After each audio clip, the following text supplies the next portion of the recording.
Good morning. This is the end of the course as we begin the last week.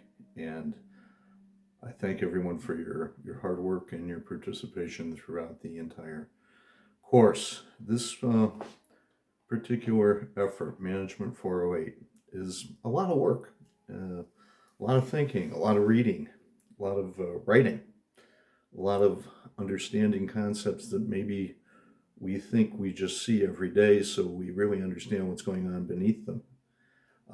Sometimes we see some things that, on the other hand, we get presented with a new theory and say, wow, I've been seeing that go on for years. So, what we've, I think, gone through is a bit of a journey through a lot of our own personal experiences, a lot of things that we expect to see, and hopefully we kind of burst some myths and created some new ideas for people. And above all, I think that's the goal for me, at least, was to get us all to think about things in a different way, in ways we're not used to, and the ways that sometimes we just take for granted for what we see being what it is, because that's what we see. And it's a chance for us to look at things in a very, very serious and very different way. So I do thank everybody for your participation. And before I go on anymore, I'd like to just comment on the mechanics of the final week of a course. As you know, we will end this course a little quicker than the other weeks. So the discussion this week is important. It's still a graded discussion. But please bear in mind that it ends Friday evening, not Sunday evening. And that there's no written assignment this week for the simple reason that we have to, because of our systems and our need to get data turned around rapidly for a lot of really important reasons, the grades have to be finalized by Sunday afternoon. So that's when I will be posting final grades. What does this mean for everyone? If you have any outstanding work, please make an attempt to finish it, especially if it's something we've discussed, or in maybe some feedback I've said, hey, if you want to look at resubmitting this piece, I would gladly look at it again. If you have not done so, then I really don't have anything else to go on, so we'll be sticking with what we have. I will also make an effort in the next hour or two go in and update the grade book with any missing assignments graded as though what they must be, so that you know exactly where you stand. And I think for most people that's not a problem. So it's just an administrative detail, but important to know that the course, the discussion in particular, which is the active item for this week, ends Friday night. Okay, and speaking of discussions, I really appreciate everyone comments and thoughts about the question that I asked universally last week. It's a dilemma. It's something that we concern ourselves with in the educational side of things all the time.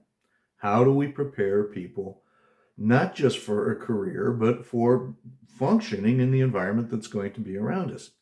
And it has become particularly challenging, let's say, in the last 12 months. If we thought that, we didn't know what tomorrow was going to look like last year at this time, well, we really don't know right now.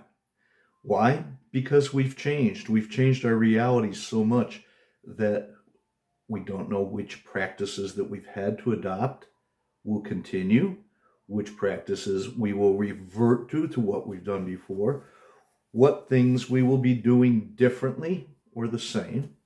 And then there's always that big monster lurking in the background called technology, which changes every minute, every second, it seems. When one looks back to see what we were doing even just 12 months ago, it's different. Think back to what you were doing a year ago, or the tools you were using 3 years ago, which doesn't seem like a long time, and radically different than what we see today. So I really appreciate what everyone who offered your thoughts and your comments had to say.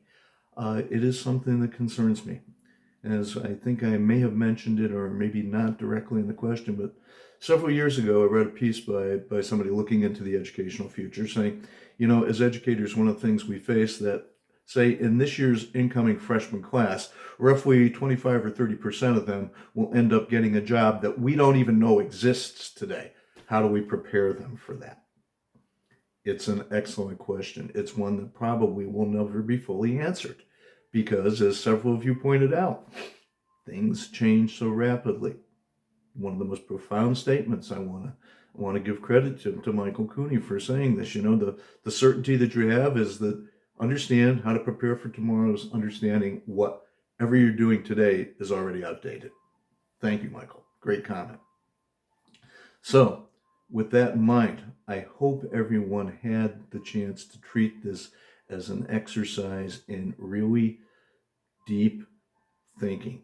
That's what it's all about. For me, that's what we emphasize. That's the one constant we need to do.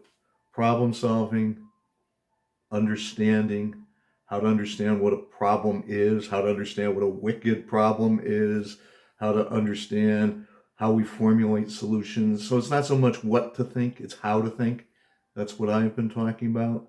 I know some of you are probably annoyed with the way I treat communications and writing. No, I don't apologize. I say that's a skill, the soft skills as people talk about them. They're not soft, they're hard. And they're universal. They're what allow us to communicate clearly the thoughts that we have, because our thoughts are very complex. If we wrote like we thought, it would be wild to try to capture that, wouldn't it? So we have to capture our thinking in a very, very systematic way.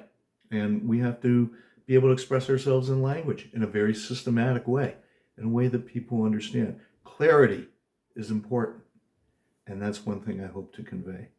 So with that in mind, I hope we were able to expand everyone's horizons.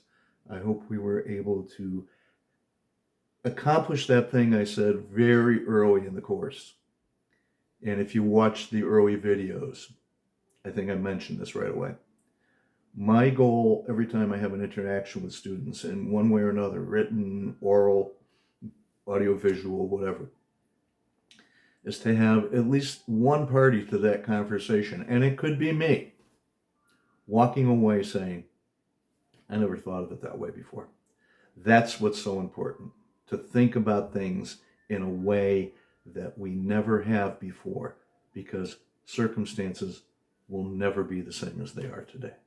Thank you very much. I appreciate everyone's attention and hard work. Go back and take a quick look at what I said about the mechanics of what we have coming in the next few days.